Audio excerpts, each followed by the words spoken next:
Hello my dear students, कैसे हैं आप लोग। होप आप सब लोग बढ़िया होंगे, आपकी प्रिपरेशन बढ़िया चल रही होगी और हेल्दी होंगे। मैं गिरीश चंद्रा, आपका फिजिक्स एक्सपर्ट, आप सभी लोगों का स्वागत करता हूं एमवाइब के इस प्लेटफॉर्म पे। हम लेके आए हैं आपके लिए, जैसा कि आप स्क्रीन पे देख सकते हैं, कंसेप्ट बूस्टर सीरीज। तो क्या है ये? Basically it is to boost your concept. Suppose अगर आप किसी कंसेप्ट में वीक है, आपको प्रॉब्लम हो रही है, आपको न्यूमेरिकल सॉल्विंग में प्रॉब्लम हो रही है, तो आप सही जगह हैं। It is to boost your concept, आपकी बेसिक अंडरस्टैंडिंग को बढ़ाने के लिए, कंसेप्ट क्लैरिटी के लिए ये सीरीज़ बनाई गई है। डियर स्टूडेंट्स, अगर अभी तक आपने एमवाइब ऐप डाउनलोड नहीं किया है तो डाउनलोड कर लीजिए। See MVibe app, it is one of the greatest app. इसमें हमारे पास डिफरेंट सेगमेंट्स हैं, लर्न, प्रैक्टिस, टेस्ट। लर्न में बहुत सारे वीडियोज़ हैं, हर कंसेप्ट में वीडियोज़ माय डियर स्टूडेंट, और वीडियोज़ भी they are loaded with the 3D models, animations, ताकि आपकी कंसेप्ट क्लैरिटी को इम्प्रूव कर सके। सिमिलरली अगर आप टेस्ट देते हैं, test is also one of the greatest segment. वो कैसे? इस टेस्ट को इस तरीके से बनाया गया है ताकि इसमें कंटिन्यूस फीडबैक मैकेनिज्म रहे, ताकि आपको कंटिन्यूस इम्प्रूवमेंट मिलता रहे माय डियर स्टूडेंट्स। स्टार्ट करते हैं। अगर अभी तक आपने टेलीग्राम चैनल जो है ज्वाइन नहीं किया तो उसको भी ज्वाइन कर लीजिए। उसमें हमारी रेगुलर अपडेट्स आती रहती हैं, आपको क्लास के बारे में रेगुलर इन्फॉर्मेशन मिलती रहेगी माय डियर स्टूडेंट्स। हम स्टार्ट करते हैं आज का टॉपिक। बेसिकली मैंने न्यूटन्स लॉज ऑफ मोशन उठाया है, उसको हम स्टार्ट करेंगे बेसिक से, कोशिश रहेगी कि वो एंड तक हम आपको समझा पाएँ। ओके, इसमें डिफरेंट प्रॉब्लम्स भी कराई जाएगी ताकि आपकी न्यूमेरिकल सॉल्विंग कैपेबिलिटी बनी रहे, वो भी अच्छी रहे। स्टार्ट करते हैं फोर्स से। तो ये डिफरेंट टॉपिक्स हैं माय डियर स्टूडेंट जो हम कवर करने वाले। फोर्स कवर करेंगे, okay, then superposition principle, equilibrium concept और इनर्शिया भी करेंगे, बट थोड़ी देर में। ओके,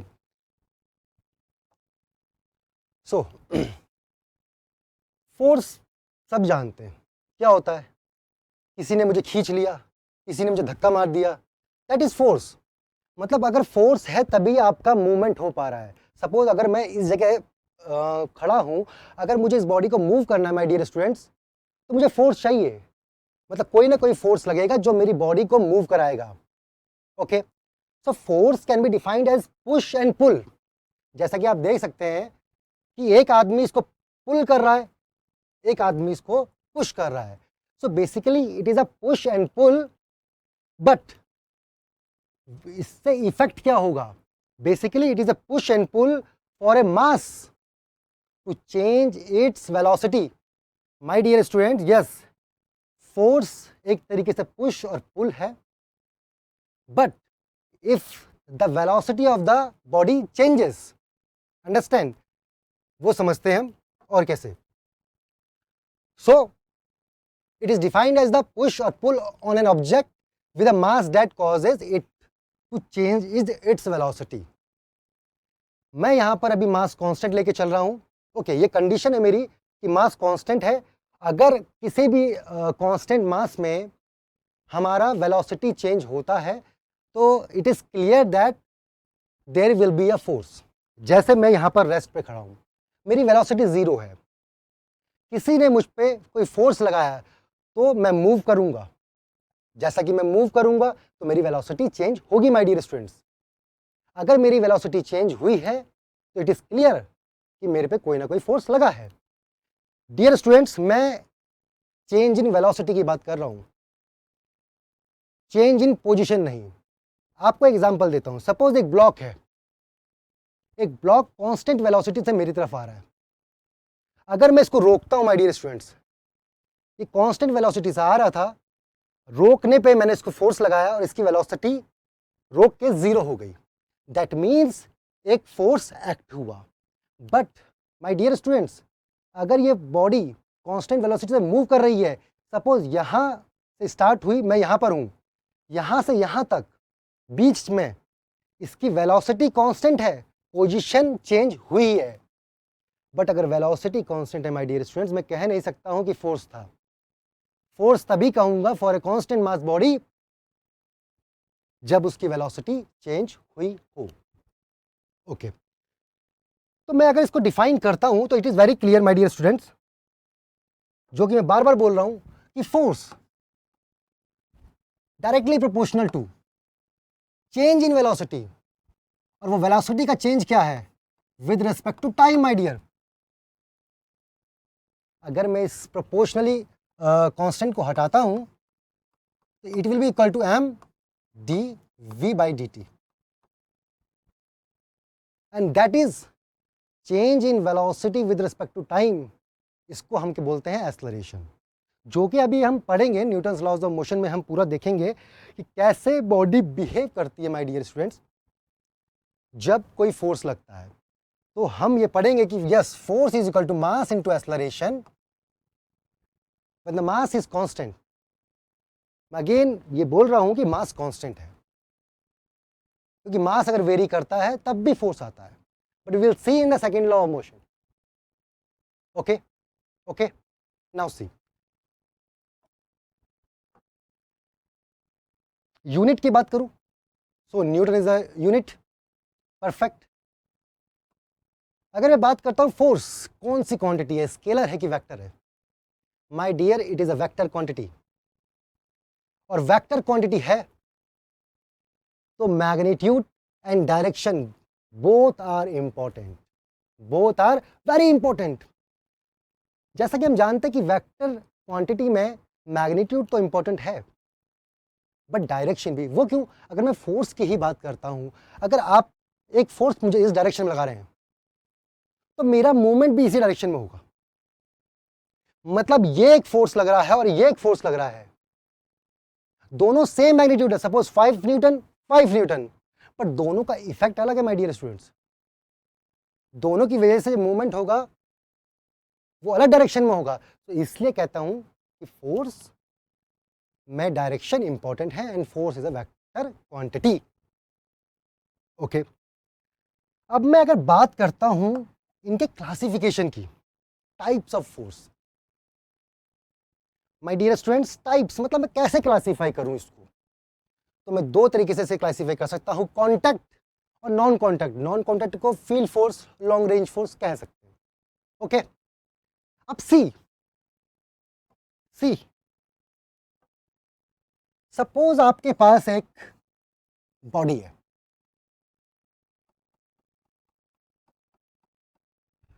इस बॉडी को आप मूव कराना चाहते हैं माय डियर स्टूडेंट्स। अब ये बॉडी को अगर मूव कराना चाहते हैं तो एक तरीका ये है कि कोई आप सपोज एक पर्सन ले और वो यहां पर फोर्स लगाए, फोर्स लगाएगा, बॉडी रेस्ट पे थी, मूव करेगी, वेलोसिटी चेंज होगा तो फोर्स एक्ट होगा। बट यहां पर एक चीज ध्यान रखने वाली बात है कि आपने क्या किया कि इसको कांटेक्ट किया, इस बॉडी पे कांटेक्ट लगाया और उस कांटेक्ट के थ्रू आपने फोर्स अप्लाई किया।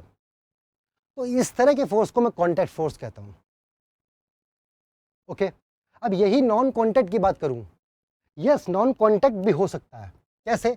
सपोज यही कंडीशन लूं और मैंने ये बॉडी ली, इस बॉडी को मैंने क्या करा, चार्ज पे डुबा दिया, मतलब मैंने इस पर चार्ज अप्लाई कर दिए।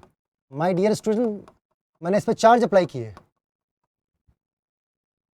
अब सेम पर्सन लिया मैंने, अब उसको अगर इसको मूव कराना है और इसने भी चार्ज अपने पूरी बॉडी में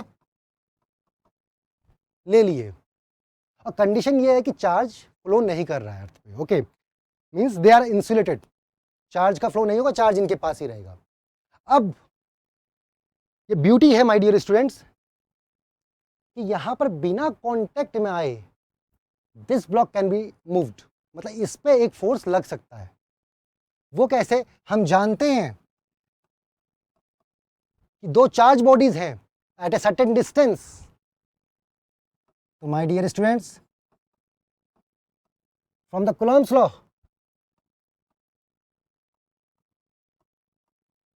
we can define that there is a force between them। अगर फोर्स उनके बीच में है तो विदाउट कांटेक्ट भी अगर ये मूव करेगा तो ये भी मूव करना स्टार्ट कर देगा। अंडरस्टैंड? इसी तरीके से एक एग्जांपल दूं आपको, ग्रेविटेशनल। सपोज ये पेन है, मैंने अभी इसे होल्ड कर रखा है, तो अभी इसकी वेलोसिटी 0 है। अब मैं इसे छोड़ता हूँ तो ये नीचे आएगा। जैसे ही डियर स्टूडेंट्स नीचे आएगा तो इसकी वेलोसिटी चेंज हुई, इसकी वेलोसिटी 0 से कुछ हुई, मूव किया, इसका मतलब इस पर एक फोर्स एक्ट हुआ है। वो फोर्स क्या है? यहाँ पर कोई कांटेक्ट तो नहीं हुआ ना, मेरा हैंड से कांटेक्ट है, जैसे मैंने हटाया तो कोई कांटेक्ट नहीं था इस पर, तब भी ये मूव कर रहा है नीचे। वो फोर्स है gravitational force. Gravitational force means कोई भी अगर मास बॉडी, दो मास बॉडीज हैं, उनके बीच में एक फोर्स होगा।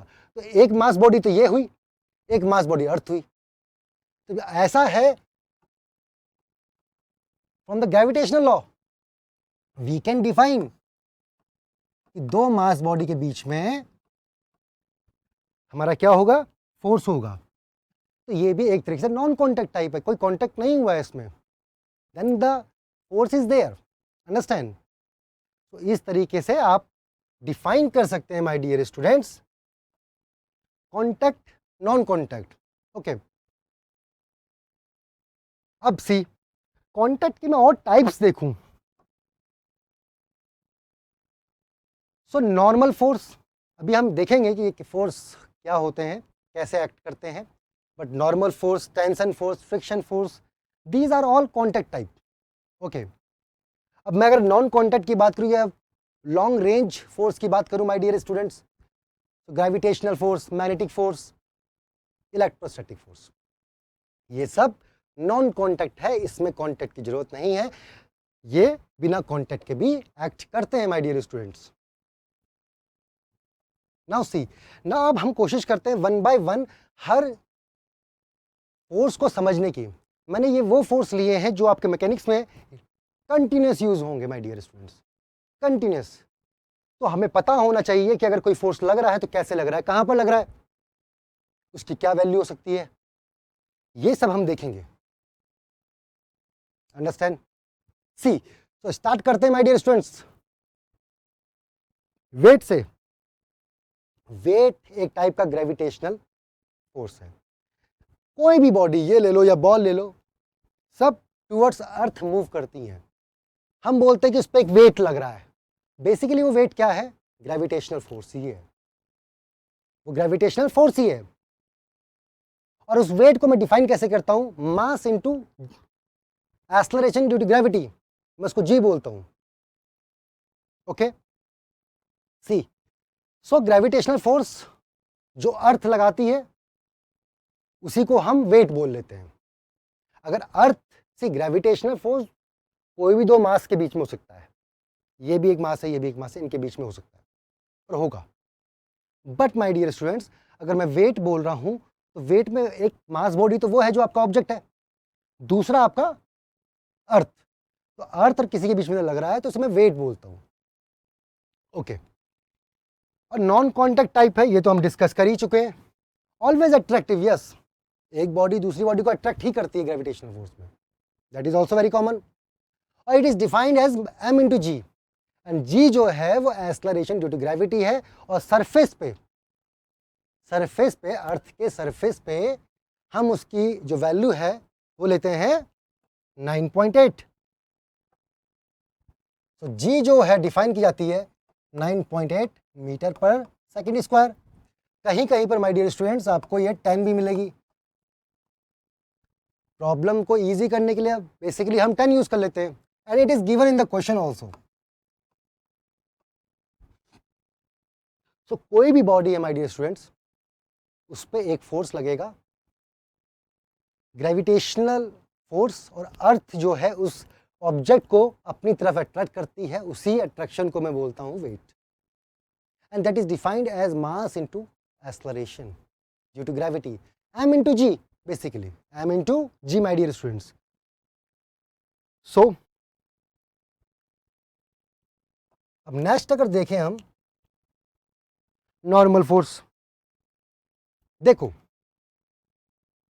कोई भी दो बॉडी अगर कांटेक्ट में है तो उनके बीच में एक फोर्स नॉर्मल फोर्स होगा। कोई बॉडी अगर दो कांटेक्ट में है, अब मैं आपको ये एग्जांपल देता हूं, इस ब्लॉक पे एक वेट लग रहा था and it is placed in the table, इसे टेबल पे प्लेस किया गया है। अब जैसे कि आप देख रहे हैं कि इस पर एक फोर्स लग रहा था नीचे, वेट, अगर ये टेबल नहीं होती माय डियर स्टूडेंट्स तो ये नीचे आता और अर्थ तक मीट करता। बट जैसे ही मैंने टेबल लगाई, बट ये मूव नहीं किया, नहीं करता है, ऑफ कोर्स ये बातें नहीं करता है। तो कुछ तो ऐसा रहा होगा सरफेस पे कि जो इस वेट को बैलेंस किया। मीन्स माय डियर स्टूडेंट्स बहुत ही सिंपल है। देखो इस ब्लॉक पे एक वेट लग रहा था, अगर ये टेबल नहीं होती तो ये नीचे आता, बट ये मूव नहीं कर रहा है, रेस्ट पोजीशन पे है। तो इस वेट को किसी ने तो बैलेंस किया होगा, और जो बैलेंस कर रहा है वो है नॉर्मल फोर्स। मीन्स इसकी इस सरफेस पे अगर मैं ये ब्लॉक लूं, इसकी एक सरफेस पे कांटेक्ट की वजह से एक फोर्स लगा, उसको मैंने बोला नॉर्मल फोर्स। क्या बोला? Normal force. और इस पे एक और लग रहा है वेट। ये वेट और नॉर्मल फोर्स या FN बोल सकते हैं, कोई दिक्कत नहीं है, मैं इसको FN भी बोल सकता हूँ या N भी बोल सकता हूँ। तो दोनों आपस में बैलेंस किए तभी ये बॉडी जो है ये रेस्ट पे रही। सो कभी भी अगर दो बॉडी का कांटेक्ट होता है डियर स्टूडेंट्स, माय डियर, तो हमेशा एक कांटेक्ट पे नॉर्मल फोर्स जनरेट होगा, एंड ये नॉर्मल फोर्स हमेशा परपेंडिकुलर टू द सरफेस होगा, हमेशा परपेंडिकुलर। सपोज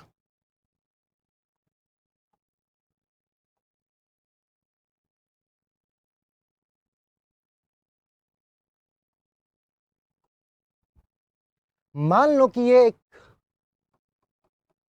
फ्लोर है और एक वाल है, इस वाल पे एक हमारी रॉड प्लेस की गई है। अब देखो माय डियर स्टूडेंट्स, यहाँ पर दो जगह कांटेक्ट हुआ है, एक इस जगह एक इस जगह। तो कांटेक्ट हुआ है तो नॉर्मल फोर्स आएगा ही आएगा, और उस नॉर्मल फोर्स की वैल्यू जो भी होगी वो कैसे एक्ट करेगा? Perpendicular to the surface. ये सरफेस, यहाँ पर जो सरफेस है इस पे परपेंडिकुलर, तो यहाँ पर अलग होगी वैल्यू, यहाँ पर अलग होगी, क्योंकि दोनों सरफेस अलग हैं। तो यहाँ पर सपोज मैं मान लेता हूँ FN1, और यहाँ पर सरफेस क्या है? ये FN2। So it is very clear, और it is always a push type, मतलब हमेशा ये सरफेस को पुश करेगा। अंडरस्टैंड? वो हमें दिख भी रहा है। So it is clear dear कि नॉर्मल फोर्स है, परपेंडिकुलर टू सरफेस लगेगा, जहां भी कांटेक्ट होगा वहां ये फोर्स एक्ट करेगा।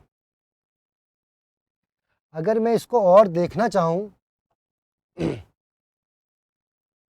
देखो सी, अगर मैं इसको मॉलिक्यूलर लेवल में देखना चाहूं तो ऐसा क्या हुआ सरफेस ऑफ टेबल पे कि उसने एक फोर्स लगाया हमारे ब्लॉक पे। अगर मैं इसको और फील लेना चाहूं माय डियर स्टूडेंट्स, और यही ब्यूटी है एम्बाइब की, आपको वो चीज देगा, वो कंसेप्ट क्लैरिटी देगा जो आपको कहीं नहीं मिल सकती है my dear. That is the beauty of Embibe. See the video. ये एक बुक रखी गई है एक टेबल पे। अब उसने क्या किया, एक मॉलिक्यूल लिया, इसने एक बहुत छोटा सेगमेंट लिया, एलिमेंट्री सेगमेंट लिया, और उसको जूम किया। अब उस पर क्या हो रहा है हम ये देख रहे हैं, ये बुक का वेट लग रहा है डाउनवर्ड। ये जो बुक है हमारी माय डियर, इसका वेट लगेगा डाउनवर्ड। अब जो मॉलिक्यूल्स हैं हमारे टेबल के, इन मॉलिक्यूल्स पे कंप्रेशन आएगा उस वेट की वजह से, और सारे मॉलिक्यूल्स आपस में बॉन्डेड हैं। जैसे ही आप कंप्रेस करोगे तो वापस में आपको एक फोर्स लगाएंगे, और जो फोर्स लगा वही एक नॉर्मल फोर्स है। Okay, clear? अगर मैं बोलूं यही चीज, ये कितना लग सकता है, ये तब तक लगेगा जब तक ये ब्रेक नहीं होता माय डियर। ये तब तक लग सकता है जब तक मॉलिक्यूल्स ब्रेक नहीं होंगे, मतलब ये पेनिट्रेट नहीं कर जाएगा। अब बुक की जगह आप बहुत ही हैवी कोई ऑब्जेक्ट रख दो, हो सकता है कि वो तोड़ता हुआ नीचे चले जाए, मतलब पेनिट्रेट कर जाए, मतलब उसने सारे बॉन्ड तोड़ दिए। तो इस नॉर्मल की एक ब्यूटी और ये है कि आपने छोटा ऑब्जेक्ट रखा कम मास का, तो इसने उतना लगाया, ज़्यादा रखा ज़्यादा लगाया। ये तब तक लगाता जाएगा, ये अपनी वैल्यू तब तक बढ़ाता जाएगा जब तक इसकी लिमिट क्रॉस नहीं होती माय डियर। और इससे समझ में आ रही है कि वो लिमिट क्या हो सकती है, जब तक इसके बॉन्ड नहीं टूटते, वो पेनिट्रेट नहीं कर जाता। Okay, clear? सी,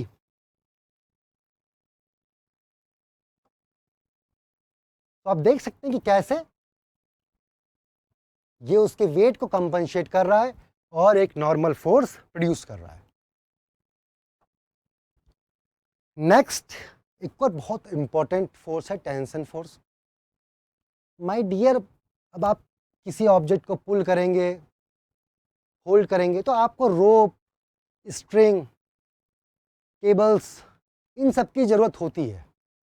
और जहाँ भी ये चीज़ें आती हैं माय डियर, वहाँ पर एक फोर्स जनरेट होता है, उसको बोलते हैं टेंशन फोर्स। और ये टेंशन फोर्स तभी आएगा माय डियर जब आपकी स्ट्रिंग जो है वो स्ट्रेच कंडीशन में है। सी, ये एक ब्लॉक है, इस ब्लॉक को आप मूव कराना चाह रहे हैं, तो आपने एक जॉइंट से इसको बांधा रोप के थ्रू और रोप को आप खींच रहे हैं, तो ऑफ कोर्स ये ब्लॉक मूव करेगा। मतलब आपने फोर्स लगाया रोप में और कुछ तो ऐसा ट्रांसमिट हुआ जो इस ब्लॉक तक पहुंचा और इस ब्लॉक को मूव कराया। That is tension. Very clear, that is tension my dear. जब भी कोई स्ट्रिंग अपनी स्ट्रेच कंडीशन में है, स्ट्रेच, लूज में नहीं बोल रहा हूं मैं, स्ट्रेच, तो वो एक फोर्स प्रोड्यूस करती है, उसको बोलते हैं टेंशन फोर्स। ओके, अब वो टेंशन फोर्स कैसा होता है माय डियर? क्या हमेशा आप स्ट्रिंग का कोई भी सेगमेंट लो, कोई भी सेगमेंट लो, आप स्ट्रिंग का कोई भी सेगमेंट लो माय डियर। सपोज मैं ये सेगमेंट लेता हूं और इसको मैं यहां प्रोजेक्ट करता हूं, तो इस सेगमेंट पे टेंशन हमेशा इसको स्ट्रेच करेगा, इसको दोनों एंड से स्ट्रेच करेगा। ये जो रिमेनिंग है, ये जो रिमेनिंग है, इसको भी माय डियर यहां पर एक टेंशन फोर्स आएगा जो इस बची हुई को स्ट्रेच करेगा। तभी आप देखते हैं, ये देखिए यहां पर एक सेगमेंट लिया हमने, तो दोबारा से एक बार और, सी कंसेप्ट क्लैरिटी बहुत इंपॉर्टेंट है, और जो चीज़ मैं बोल रहा हूं आप उसको ध्यान रखिएगा, क्योंकि ये बहुत ज़रूरी है कि जब भी टेंशन आप लगा रहे हो तो कैसे लगा रहे हो। आप कोई ना कोई सेगमेंट लोगे, कोई ना कोई बॉडी का एक सेगमेंट लोगे, उस सेगमेंट में कोई स्ट्रिंग आएगी, उस स्ट्रिंग के एंड पॉइंट पे ऐसे फोर्स लगाओगे आप कि वो उसको स्ट्रेच करे, बस। दैट इज क्लियर, इतना समझ लो माय डियर, खत्म।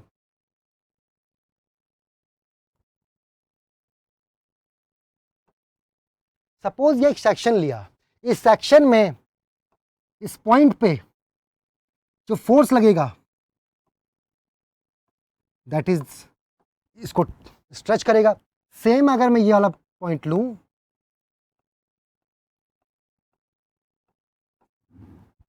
इसको भी स्ट्रेच करेगा। Okay, so that is clear, और ये सफिशिएंट है टेंशन में। सो हमेशा एंड्स जो होंगे उस पर हमेशा वो जो भी फोर्स लगाओगे टेंशन, वो हमेशा उसको स्ट्रेच करेगा। ओके, सी नेक्स्ट बढ़ते हैं।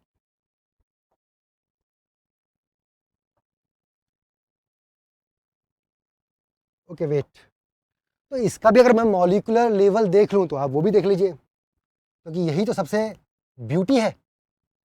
अब देखो, ये एक रोप थी, अब मैं इसका एक मॉलिक्यूलर लेवल पे देखना चाहता हूँ कि ऐसा क्या हुआ कि जो स्ट्रिंग जो है वो स्ट्रेच हुई, स्ट्रिंग में एक फोर्स आया है, मैं वो देखना चाहता हूँ माय डियर स्टूडेंट्स।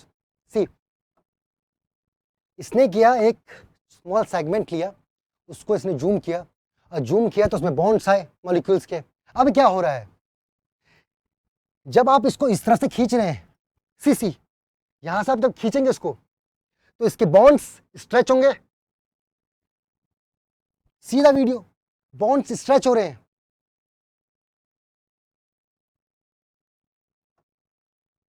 अब जब ये बॉन्ड स्ट्रेच होंगे, ये अपोजिट फोर्स लगाएंगे, और जब ये अपोजिट फोर्स लगाएंगे तो यही टेंशन प्रोड्यूस करेंगे उस स्ट्रिंग में। ये कॉमन सेंस, आप खुद भी उसको फील कर सकते हैं। It's not a big deal. Okay,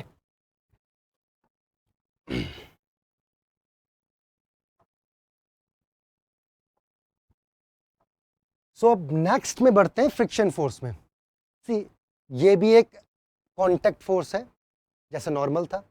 similarly normal तो हमेशा परपेंडिकुलर लग रहा था सरफेस के, वो हमने देखा। ये अलोंग द सरफेस लगता है। कैसे? ये जो ब्लॉक है आप देख रहे हैं, अगर ये ऐसे प्लेस किया गया है और आप उसको प्रैक्टिकली सोचें, एक टेबल पर रखा हुआ कोई ब्लॉक, आपने छोटा सा फोर्स लगाया, आपने छोटा सा फोर्स लगाया और इस तरफ लगाया सपोज, तो क्या ये मूव करेगा? नहीं करेगा। फिर आपने फोर्स बढ़ाया, तब भी नहीं किया, फोर्स बढ़ाया, नहीं किया। एक टाइम ऐसा आएगा कि ये मूव कर जाएगा। तो माय डियर स्टूडेंट्स, जब तक ये मूव नहीं कर रहा था, जो आपने छोटा सा फोर्स लगाया, उसको किसी ने बैलेंस किया? ऑफ कोर्स किया होगा ना, नहीं तो वो मूव करता। आपका अगर सपोज इस बॉडी में कोई फोर्स नहीं है, एक ही फोर्स लगा रहे हो, चाहे छोटा लगाओ चाहे बड़ा लगाओ, आप एक ही लगा रहे हो, उसको खींच रहे हो, वो मूव करना चाहिए था। बट अगर वो मूव नहीं कर रहा है माय डियर, तो इसका मतलब बहुत ही क्लियर है कि कोई ना कोई तो उसको अपोजिट में खींच रहा था। बट उसने कब तक खींचा? जब तक उसकी लिमिटेशन थी, उसकी ताकत थी। एक ताकत के बाद उसने छोड़ दिया कि मेरे बस का नहीं है, और बॉडी मूव कर गई। That is the friction force. मतलब कोई भी दो बॉडी अगर है, तो सरफेस पे अगर बॉडी का मोशन होने वाला है या मोशन के लिए कोई फोर्स लग रहा है, तो माय डियर उस मोशन के अपोजिट एक फोर्स लगेगा, that is known as friction force. So it is defined as a resistance. Of course ये रेजिस्टेंस प्रोड्यूस कर रहा है ना आपके अप्लाइड फोर्स को। आपने अप्लाइड छोटा सा लगाया तो किसी ने तो रेजिस्टेंस प्रोड्यूस किया था, that is the friction. Now very clear, this force is directed along the surface and opposite the direction of the intent motion. Okay, उसका जो मोशन का इंटेंट है उसके अपोजिट वो लगेगा, और दैट इज वेरी क्लियर। आप कभी भी किसी बॉडी को खींच के देखो, अगर वो मूव नहीं कर रही है तो ऑफकोर्स किसी ना किसी ने तो फोर्स लगाया है। अब यही मैं आइस सरफेस ले लूँ, बर्फ की बनी हुई, ऑफकोर्स वहाँ पर बॉडी हल्का सा मूव हो जाती है, क्योंकि उसका फ्रिक्शन जो लगता है वो बहुत कम लगता है। The friction provided by that surface is very less. तो डायरेक्शन ऑफ अटेम्प्टेड स्लाइड इस तरफ थी, आपने इस तरफ फोर्स लगाया, उसके अपोजिट एक फोर्स लगा, that is known as friction force. और ये बिल्कुल सरफेस पे लग रहा है माय डियर। सी, आप देख सकते हैं ये इस सरफेस पे है, इस सरफेस पे है। तो जैसे नॉर्मल फोर्स था वैसे ही फ्रिक्शन फोर्स है। नॉर्मल फोर्स भी अपनी कैपेबिलिटी के हिसाब से फोर्स बढ़ाता जाता है, फ्रिक्शन भी कुछ टाइम तक तो होल्ड करेगा, मतलब बढ़ा रहा है अपनी रेजिस्टेंस कैपेबिलिटी, बढ़ा रहा है।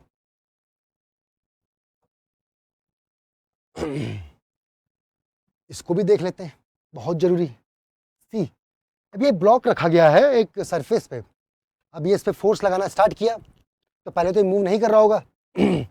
सपोज अगर हम इसके एक मॉलिक्यूलर लेवल लें और उसको देखें तो क्या होता है? कोई भी सरफेस जो है परफेक्टली स्मूथ तो नहीं है my dear, my dear perfectly smooth तो नहीं है, उसमें कोई ना कोई इरेगुलरिटीज होती हैं। अब इस ऊपर वाले की इरेगुलरिटीज मतलब परफेक्टली स्मूथ नहीं है।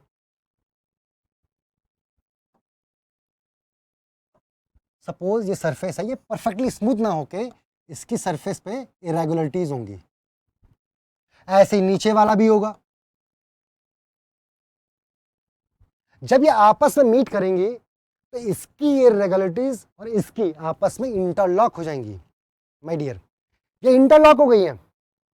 अब जब ये आपस में इंटरलॉक हो गई हैं तो ऑफ कोर्स आप कोई फोर्स लगाओगे, कहीं पर कुछ इंटरलॉकिंग हो रखी है तो वो आपको रजिस्ट करेगी माय डियर, रजिस्ट करेगी। सी, रजिस्ट कर रही हैं। अब जैसे ही आपने फोर्स बढ़ाया तो ये इंटरलॉकिंग ब्रेक होंगी, देन ये फर्दर मूव करेंगी, देन ये फर्दर इंटरलॉक करेंगी, तो ऐसे ये ब्रेक करती हुई तब मूव करेंगी। यही रीजन है कि फ्रिक्शन एक रजिस्टिंग फोर्स प्रोड्यूस करता है my dear students. Next, spring force, it is also very important. आपका स्प्रिंग्स कहीं ना कहीं यूज होती रहेंगी। सिंपल देखते हैं इसको। सी, स्प्रिंग फोर्स जो है सबसे पहले डिफाइन की जाती है। देखो, आपने स्प्रिंग देखा होगा। सपोज कोई स्प्रिंग है, आप उसको ऐसे दबाते हैं, आप पे बैक फोर्स मारती है। सी, अगर आपने ये चीज़ फील किया होगा कि मैंने इसको इस डायरेक्शन में मूव किया और इसने मुझे बैक डायरेक्शन में फोर्स लगाया है, that is very clear my dear कि फोर्स की डायरेक्शन अपोजिट थी किसके, आपके अप्लाइड मूवमेंट के या डिफॉर्मेशन के। आपने स्प्रिंग को इस तरफ डिफॉर्म किया, इधर लगी। ऐसे अगर सपोज यहां पर एक स्प्रिंग है, यही स्प्रिंग ले लो ना, ये किस लिए बनाए गए हैं। सपोज आप अगर इस बीच वाली स्प्रिंग को ऐसे कंप्रेस करते हैं तो ये आपको बैक फोर्स लगाएगी। मींस हमेशा फोर्स जो होगा that will be opposite to deformation. और बड़ी बात यह है, आप जितना दबाते जाओगे इसको उतना ज़्यादा मैग्नीट्यूड बढ़ता जाएगा। कभी देखा होगा स्प्रिंग को, छोटा सा दबाओ तो छोटी हाइट तक उछलता है, बहुत दबा दो तो बहुत ऊपर जाता है। ज़्यादा दबाया इसका मतलब ज़्यादा फोर्स प्रोड्यूस किया उसने, सो उस इसलिए डायरेक्टली प्रोपोर्शनल होगा। इसलिए इसको F इजिकल टू के एक्स, के एक कांस्टेंट है, उसको स्प्रिंग कांस्टेंट बोलते हैं, स्टिफनेस भी बोलते हैं। ओके, स्टिफनेस भी बोलते हैं। क्लियर। और उसकी unit perfect force by meter, force की न्यूटन और डिफॉर्मेशन की meter, so newton by meter उसकी यूनिट होगी माय डियर। सी, अगर एक्स इक्वल टू 0 है, रिलैक्स्ड पोजीशन पे है, तो कोई फोर्स नहीं लगेगा। जब आप दबाओगे तो के एक्स लगेगा अपोजिट। सी, यहाँ पर मैं नेगेटिव साइन यूज नहीं कर रहा हूँ क्योंकि मैंने इसकी डायरेक्शन शो की है माय डियर। इसको बहुत थोड़ा समझने की चीज़ें होती हैं। आप मैथमेटिकली कुछ लिख रहे हैं और आप ग्राफिकली कुछ रिप्रेजेंट कर रहे हैं, तो ग्राफिकली अगर आपने डायरेक्शन शो कर दिए तो आप मैग्नीट्यूड शो करोगे ओनली। ओके, सेम हेयर, आप जब स्प्रिंग को इस तरफ खींचोगे तो स्प्रिंग आपको बैक खींचेगी। सो नेगेटिव साइन इंडिकेट करता है अपोजिट, ठीक है। और रिलैक्स पे कोई of course spring relaxed form में है तो वो क्यों ही फोर्स लगाएगी। आपको कुछ छेड़ ही नहीं रहा है तो आप क्यों फोर्स लगाओगे जबरदस्ती, क्यों गलियाओगे किसी को। See, okay, superposition of forces. Dear students, ये एक बहुत अच्छा कंसेप्ट है। सुपर पोजिशन का मतलब है किसी भी बॉडी पे अगर डिफरेंट फोर्स लग रहे हैं तो मैं सारे फोर्सेस को हटा के एक फोर्स से रिप्लेस कर सकता हूं। And my dear, that is the resultant of all, that is the resultant of all.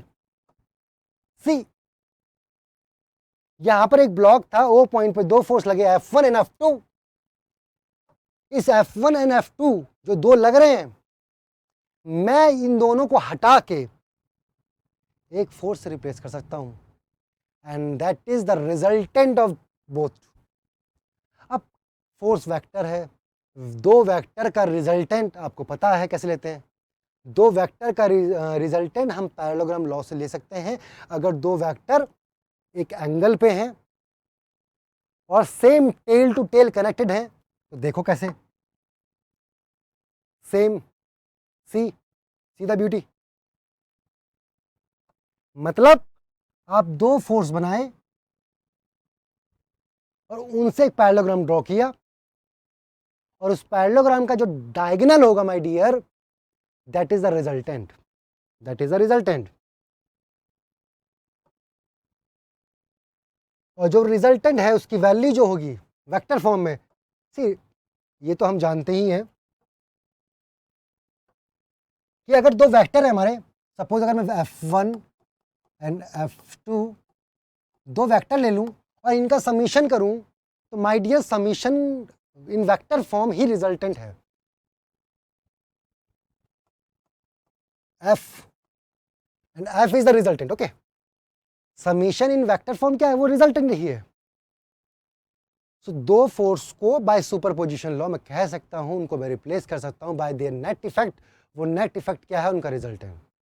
तो आपको अगर किसी बॉडी पर डिफरेंट डिफरेंट फोर्स लग रहे हैं, सपोज यहाँ डिफरेंट फोर्स और लगते, ऐसे भी लगते, ऐसे भी लगते, अगर इन सब का रिजल्टेंट आपको निकालना आता है माय डियर, तो आप सुपरपोजिशन लॉ के अकॉर्डिंग उन सारे फोर्सेस को रिप्लेस करके एक नेट फोर्स से रिप्लेस कर सकते हो माय डियर। अब देखते हैं, ओके सपोज ये तो एक ग्राफिकल मेथड भी हुआ कि आप दो वेक्टर से पैरेललोग्राम बनाओ, फिर उसकी डायगोनल को मेजर कर दो, स्केल लो और बोलो कि भैया इतना रिजल्टेंट आया। ओके, या इसके डायरेक्ट फार्मूला यूज कर लो।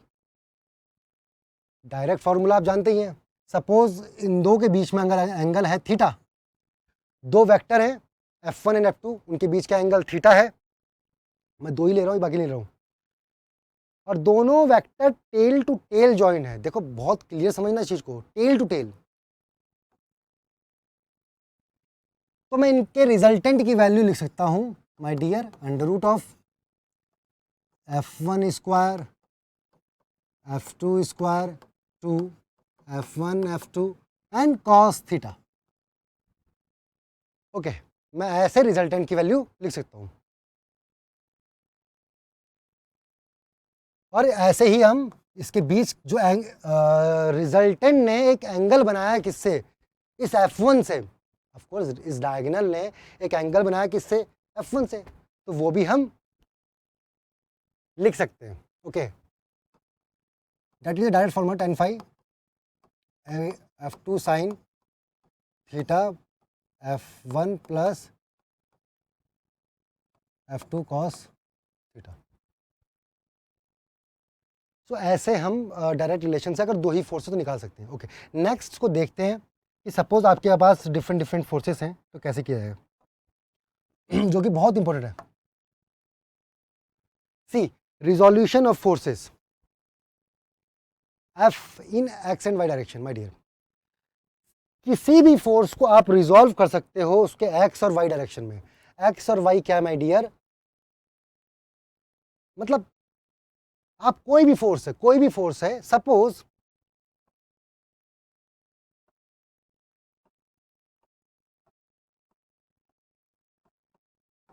एक ये फोर्स लग रहा है, आपको उसका मैग्नीट्यूड पता है F, कोई फोर्स है उसका मैग्नीट्यूड पता है F, और उसका एंगल पता है माय डियर थीटा। मतलब आपको एंगल पता है किसी एक एक्सिस से, तो ये एक्स एक्सिस है, ये वाई है, अंडरस्टैंड। तो आप इस फोर्स को माय डियर, इस फोर्स को माय डियर आप रिप्लेस कर सकते हैं दो फोर्स से, एक जो एक्स डायरेक्शन में लगेगा और एक जो वाई डायरेक्शन में लगेगा माय डियर।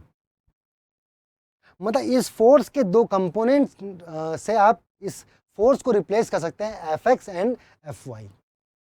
और Fx क्या है, उस Fx की वैल्यू क्या होगी, Fx की जो वैल्यू होगी my dear F cos theta. cos theta वो कंपोनेंट है जो एंगल की तरफ है, सपोज ये F है और X ये है, जो आप एंगल की तरफ लेंगे वो cos कंपोनेंट, और एंगल के अपोजिट जो लेंगे वो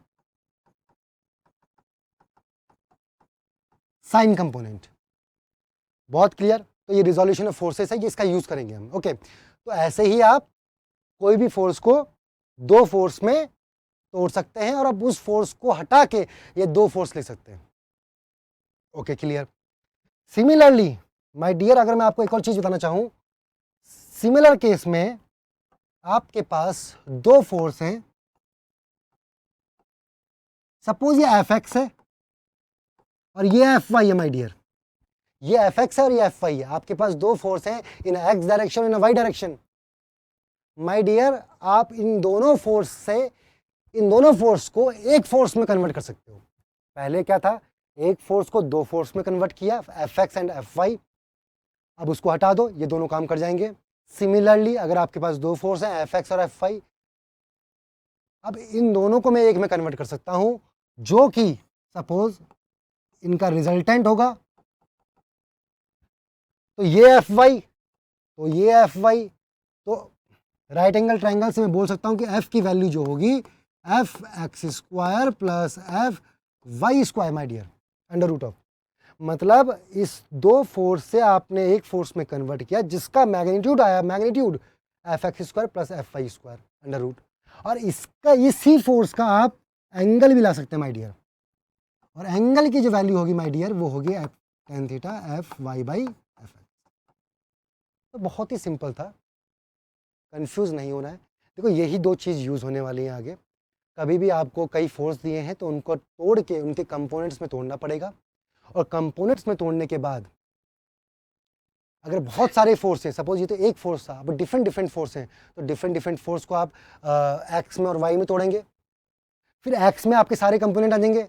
अब उन सारे एक्स को जोड़ोगे तो एक एक्स बनेगा, ऐसे ही सारे वाई को जोड़ोगे तो एक वाई बनेगा। अब एक एक्स बन गया, एक वाई बन गया, ये जो एक्स और वाई हैं ये बनाएंगे रिजल्टेंट। और अगर आपको एक्स पता है पूरा और वाई पता है पूरा, तो दोनों एक्स और वाई से आप उस फाइनल रिजल्टेंट की वैल्यू निकाल सकते हैं। कैसे?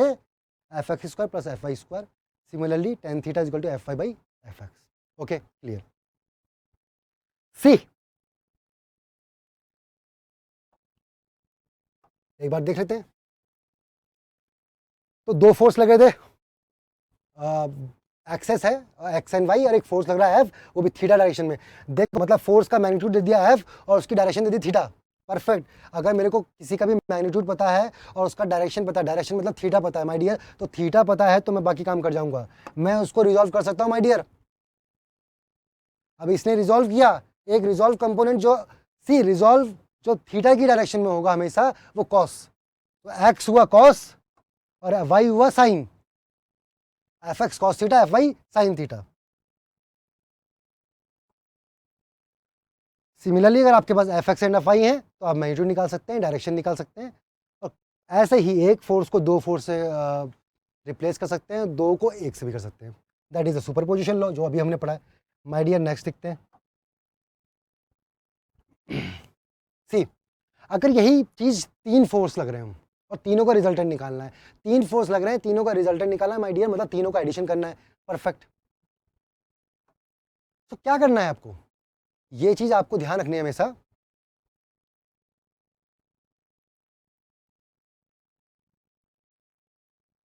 सी,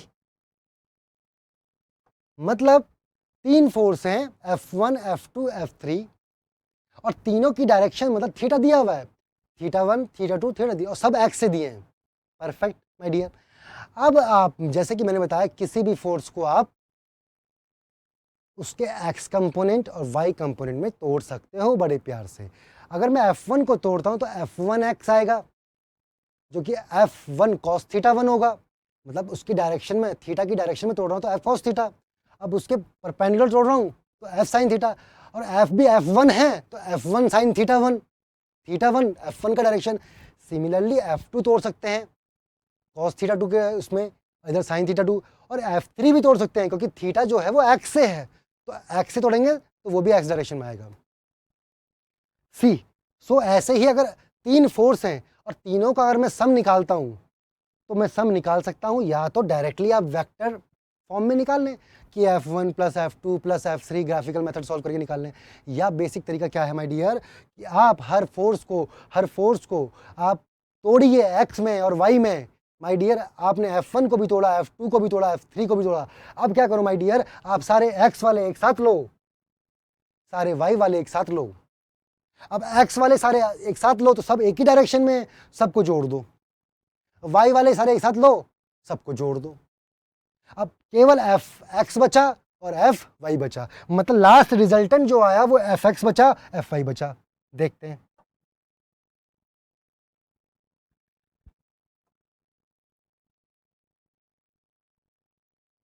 सी, feel it my dear. F1, F2, F3 3 थे, theta 1, theta 2, theta 3, simple. F1 को रिजॉल्व करेंगे। अब देखो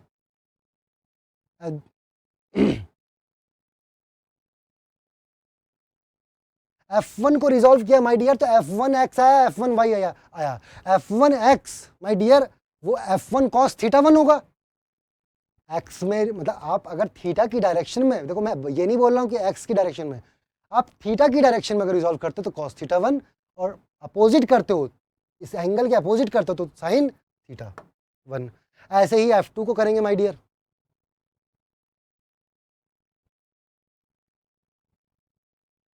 सी, तो ऐसे ही हमने तीनों को कर लिया। तीनों माय डियर सी यहाँ पर F1x, F2y, F3, F2x, F3x तीनों एक्स डायरेक्शन में आ गए माय डियर, और सेम आपके y आ गए। अब आप बाकी ये F1, F2, F3 को हटाओ और केवल आपके पास बचा क्या, ये बचा माय डियर। अब आपके पास x में बचे हैं उनको जोड़ दो, y में बचे हैं उनको जोड़ दो। x वाले सारे fx बोले जाएंगे, y वाले fy, और आपको अगर x में पता है, y में पता है, आपका उसका रिजल्टेंट निकाल सकते हैं। जैसे कि मैं आपको दिखाता हूं, fx को तोड़ने के बाद ये आया, fy को तोड़ने के बाद साइन कंपोनेंट्स आए, हर किसी को तोड़ा गया है। f1 को तोड़ा तो 1 cos theta 1, 1 sin theta 1, theta cos वाला x डायरेक्शन में था, सारे x को एक साथ लिख लिए, y वाले को एक साथ लिख लिए। माय डियर देखो, मैग्नीट्यूड ऑफ f, अब सारे x पता है, सारे y पता है, तो मैंने बताया था आपको कि आप किसी का भी मैग्नीट्यूड निकाल सकते हैं। अगर आपको x पता है, y पता है, तो मैग्नीट्यूड क्या होगा, F x square.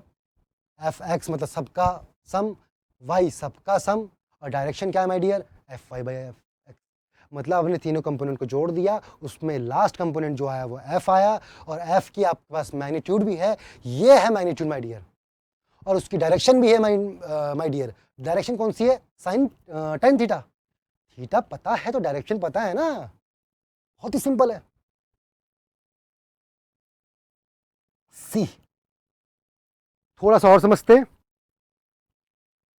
Equilibrium of coplanar concurrent. सी, अगर मैं कोई भी अगर टर्म बोलता हूं इक्विलिब्रियम, तो बहुत ही क्लियर है माय डियर। इक्विलिब्रियम का मतलब होता है net force equal to zero, resultant is equal to zero, मतलब summation of all the forces equal to zero, क्योंकि summation of all the forces in a vector form is the resultant. अगर equilibrium की बात की जाए my dear, अगर equilibrium की बात की जाए तो इस इक्विलिब्रियम का मतलब ही है summation of all the force equal to zero, या F resultant equal to zero my dear. और कोप्लेनर की बात कर रहा हूं तो कोप्लेनर मतलब एक ही प्लेन में है, इस ही प्लेन में है, कोई फोर्स ऐसे नहीं था, ऐसे लगा, ऐसे लगा, ऐसे लगा, इस ही प्लेन में। और कॉन्करेंट की बात कर रहा हूं माय डियर, तो कॉन्करेंट मतलब एक ही पॉइंट पे आपके सब मीट कर रहे हैं, all the forces are meeting at one point. मतलब माय डियर, हो सकता था कि F1 ऐसे लगता, अगर ये ऐसे लगता तो F2 और F3 तो यहां मीट करके, ये मीट नहीं करता तो नॉन कॉन्करेंट हो जाता। तो कंडीशन ये है कि अगर आपका इक्विलिब्रियम है और कॉन्करेंट भी है, सब एक पॉइंट पे मीट भी कर रहे हैं, प्लेनर भी है, तो आपका इक्विलिब्रियम की कंडीशन क्या होती है, net force equal to zero. बस आप इसको समझ लीजिए, ध्यान में डाल लीजिए, net force equal to zero है, resultant is equal to net force, मतलब resultant mean summation of all the vectors my dear, summation of all the vectors equal to zero for equilibrium. अगर मैं summation of all the force और resultant बोल रहा हूं तो उसका x component भी जीरो होगा, उसका वाई कंपोनेंट भी जीरो होगा माय डियर। अगर कोई रिजल्टेंट फोर्स जीरो है, अगर कोई रिजल्टेंट फोर्स जीरो है माय डियर, तो उसका एक्स कंपोनेंट भी जीरो होगा और उसका वाई कंपोनेंट भी जीरो होगा। सो एक्स भी जीरो, वाई भी जीरो, अगर इक्विलिब्रियम की कंडीशन यही है हमारी। तो कभी भी अगर इक्विलिब्रियम आए तो आपको बहुत ध्यान में रखना है कि उस नेट फोर्स जो होगा माय डियर, तो वो जीरो होगा। एक फटाक से देख लेते हैं, है ना, फटाक से इसको देख लेते हैं। तीन फोर्स लग रहे हैं my dear, F F F, तीनों का मैग्नीट्यूड सेम है, तीनों एक पॉइंट पे मीट कर रहे हैं माय डियर, और तीनों एक प्लेन पे भी हैं। अब ये क्वेश्चन पे बोल रहा है कि what is a net resultant. My dear, ये बोल रहा है net resultant of the force. आपको रिजल्टेंट ऑफ द फोर्स निकालने हैं, बस खत्म। अब सी, मैंने बताया था कि नेट कितने भी फोर्स लग रहे हो, रिजल्टेंट पूछा जाए, सबको, हर फोर्स को उसके एक्स में तोड़ो, उसके वाई में तोड़ो माय डियर, खत्म। सी, एक्सेस बना लो एक, एक्स और वाई। अब एक्स वाई में तोड़ोगे तो एक्सेस तो होनी चाहिए ना माय डियर। अगर आप एक्स और वाई में तोड़ रहे हो तो आपके पास एक्सेस तो होनी चाहिए। आप इसको एक्स में तोड़ लो, एक्स में तोड़ने के लिए बस एफ तो है, थीटा और चाहिए माय डियर, थीटा एक्स से ले लो। ये 120 है तो ये 90 है, बचा हुआ कितना है 30। अब इस फोर्स को इस एंगल के अलॉन्ग में तोड़ता हूं तो उसका कंपोनेंट आएगा एफ कॉस 30। ओके, और इसी का कंपोनेंट एक अबव आएगा y में एफ साइन 30। तो वेरी क्लियर, कभी भी आप किसी फोर्स को तोड़ते हो उसके एंगल के अलॉन्ग तो कॉस कंपोनेंट, उसके अपोजिट तोड़ते हो तो वो साइन कंपोनेंट। इसके अलॉन्ग तोड़ रहा हूँ तो कॉस, ये एंगल के अलॉन्ग तोड़ रहा हूँ कॉस, इसके अपोजिट तोड़ रहा हूँ तो साइन। सी, ये भी 90 होगा तो ये भी 30 होगा, तो इसका ये जो होगा वो एफ कॉस 30, और इसका भी जो अपोजिट आएगा वो F sine 30। Okay, so very clear. अब देखो सारे एक्स एक साथ लो, सारे एफ एक साथ लो और निकाल लो रिजल्टेंट। सपोज एफ एक्स में एक साथ लेता हूं, एफ एक्स में एक साथ लेता हूं, तो एफ एक्स ले रहा हूं तो जो direction is very important my dear, direction is very important. X इस तरफ पॉजिटिव मानो, मतलब आप इधर पॉजिटिव मानो, इधर पॉजिटिव मानो, इधर नेगेटिव मानो, इधर नेगेटिव मानो, तो परफेक्ट। आप एफ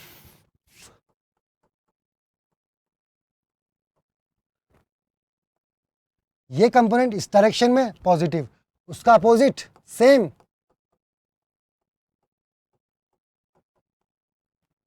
एक्स जो आया वो जीरो आया माय डियर, क्योंकि एफ एक्स इस तरफ था पॉजिटिव, इस तरफ सेम मैग्नीट्यूड का अपोजिट लग रहा था तो नेगेटिव लिया, दोनों को जोड़ा तो जीरो आया। सेम अगर मैं वाई में जोड़ता हूं तो दो है F sine 30 plus F sine 30, दोनों पॉजिटिव थे ऊपर की तरफ, और जो नीचे की तरफ है वो नेगेटिव है, minus f sine 30 is 1/2, 1/2 1/2 f बन गया, तो f my dear minus f is equal to what, zero. See the beauty में माय डियर, एक्स भी जीरो सारे और एफ भी जीरो, मतलब टोटल एक्स कंपोनेंट जीरो हो गए हैं, एफ जीरो हो गए, तो रिजल्टेंट क्या आएगा my dear, resultant is also equal to zero. Now ये ब्यूटी ये है कि तीनों फोर्स लग रहे थे एक पॉइंट पे और इनका रिजल्टेंट जीरो आया, that means this body is in equilibrium,